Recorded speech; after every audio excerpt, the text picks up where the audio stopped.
So I was going to call this lecture, Why Marianne Williamson Cannot Get Elected President by Using the Course in Miracles. Okay, I might actually do that next week.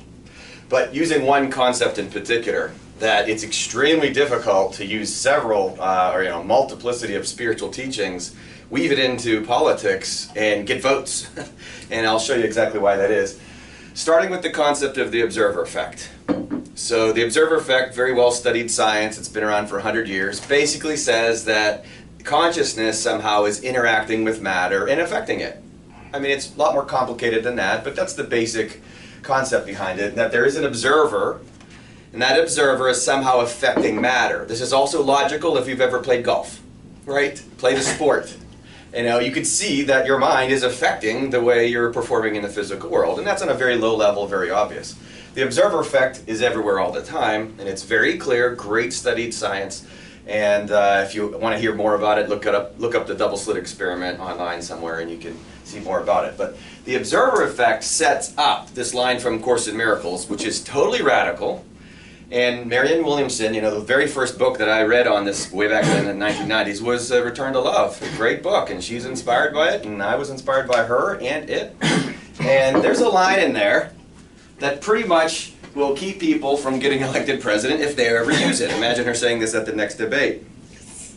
The secret of salvation is this.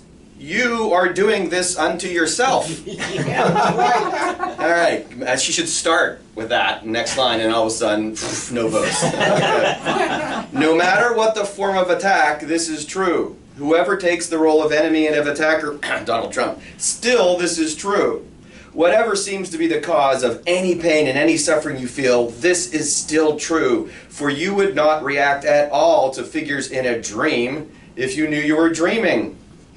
Let them be as hateful and as vicious as they may. They would have no effect on you unless you failed to recognize it is your dream. Woo! Okay?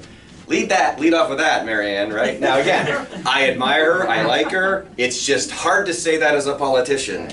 You're doing this to yourself, okay? Stop blaming other people, okay? Now that's high spirituality. Now let me show you in a nice little, weave Jesus in and then Krishna to back this up again. Here's the concept. You have a higher mind. You have a lower mind. It's really the same mind. Just like this stick here, when I hold it like this, that's higher and that's lower. It's the same stick, right? Now the higher mind is that what we call spirituality. The lower mind is that what we think of as flesh and as physical things. It's the same mind, but different ends. And you're both of these at the same time. That's called duality.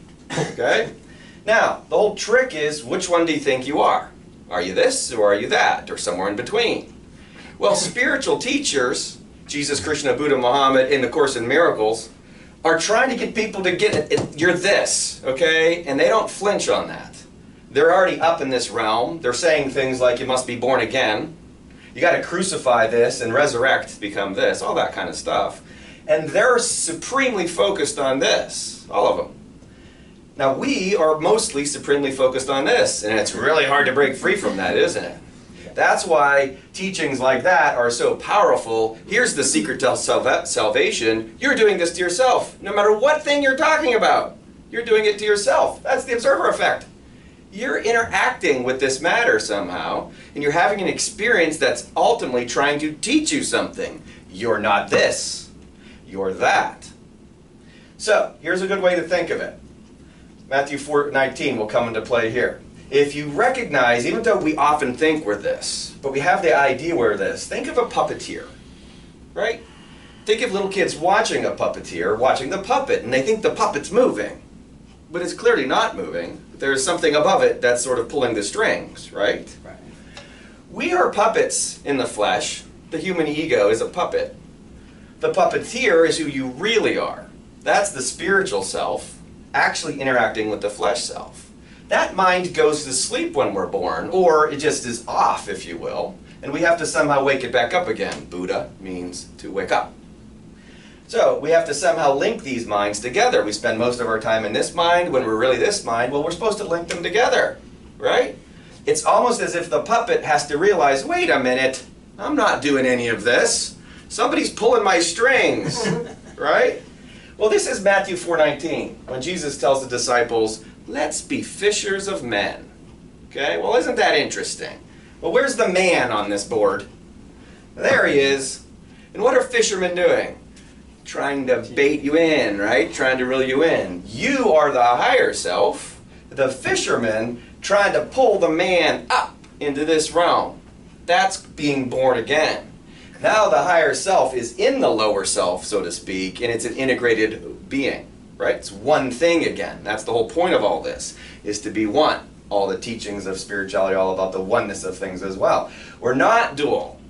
We are one. We're this. But we're going to go fishing, and we're going to try to pull this guy up into this guy. So what's going on? We all have these experiences that, I like to think of it this way, it's useful. We are spoon-feeding ourselves experiences. Again, Course in Miracles would call it the curriculum. When you're ready for it, you get the next test. And guess who's giving it to you? You! Right? This is you going, all right, how can I get that dumb puppet to figure out that he's really me? Right? And you're down here walking around like this, like a zombie, and you're like, wait a minute, I'm getting signals from somewhere. And it's really this voice from above that's going, hello, I'm up here, and I'm trying to get your attention, okay? So, yeah, you're supposed to go through pain and suffering. This is the dark night of the soul. Okay? When you go through, it's also wilderness. You know, you can go through difficult experiences, but if you can listen to that still, soft voice, right? If you can calm your mind, be still and know, all of a sudden you hear that, wait a minute, there's that voice again telling me, hello, I'm up here, right? Now, Krishna in the Gita has this incredible line. He says, the greatest Lord is the highest self within the self. And then he says, use both selves to pull this off, okay? Do not degrade this self, but use this self to learn who you really are, right? Because this is what you really are. And so this thing does go through a lot of difficult circumstances. And who's doing it? This thing, okay? Yes, you are. The secret to salvation is this. You're doing this to yourself. Now that's a very, very empowering line. Doesn't mix with politics at all. Okay? Not very well, at least. Very challenging to tell people, how are you doing this to yourself? Now, the experience that I've had, 17 years as a therapist, again, I just tell people what the prophets are saying. I didn't make any of this stuff up. Okay? I'm just trying to explain why they said stuff like, blessed are the persecuted, in righteousness' sake, for theirs is the kingdom of heaven. You're persecuted down here, but you're pursuing righteousness. You get to experience the kingdom of heaven. Way easier than the rich man who has a hard time experiencing the kingdom of heaven. Harder than a camel fitting through an eye of a needle. Right? He didn't say impossible, though. Just harder. Because the person that's well off down here isn't likely to be looking for this. Okay? That's all that means. If you got it good, you're good. You're happy. You're not looking for the higher self. You're like really content with the lower self. So there's the teachings again. Great adversity ultimately begets the seeking of the higher self. Congratulations again. Now, as a therapist for 17 years, people don't come to me because their lives are awesome. They're coming because they're struggling with something, right? And they're specifically seeking something as a result. Congratulations. You know, that's always inside my head. I don't usually say it that much. But the idea is, okay, now your journey's, it's going, okay? You're looking for something. And ultimately, the only thing that's going to satisfy is recognizing that this is the highest self. And that it's inside you. And that you did this to yourself. People who experience that are empowered, right? Instead of always blaming other, they're saying, I don't care how difficult the circumstances. Again, that's the Course in Miracles. Marianne, take that one up in the next debate. The Course in Miracles says, no matter the form of attack, that means every and all circumstances, the person is doing this to themselves. Whoa, that's difficult to handle, right? Therapeutically, when I work with it one-on-one, and you don't bring up all these other experiences that other people have had, there's the problem. What were Buddha's last words? Strive for your own liberation with diligence. As soon as I start bringing up, well, why did that person have to go through that? Or what about 9/11? And did they do that to themselves? What about slavery and the Holocaust and all that? I'm like, blah, blah, blah. I'm not striving for my own liberation. I'm striving for theirs. But if I go, okay, why am I going through what I'm going through? And I ask you that about yourself. Why are you going through what you go through? And you own it, and you empower yourself with it, you're going to find the higher self quick.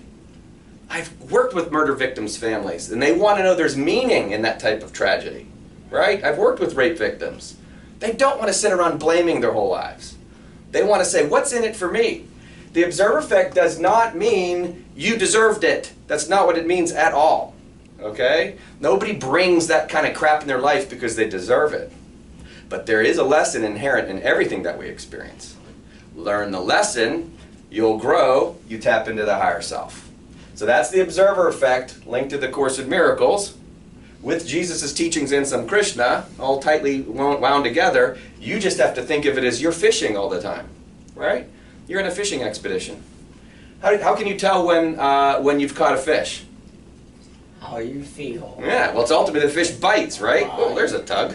And then you reel the thing in. You're like, oh, I got a big fish. And I did it. Yes, exactly. That did it feeling again is unique to each of us individually, right? And you can't tell if somebody else is doing it for sure, but you know whether or not you're doing it. That's the secret to salvation. Own your experiences.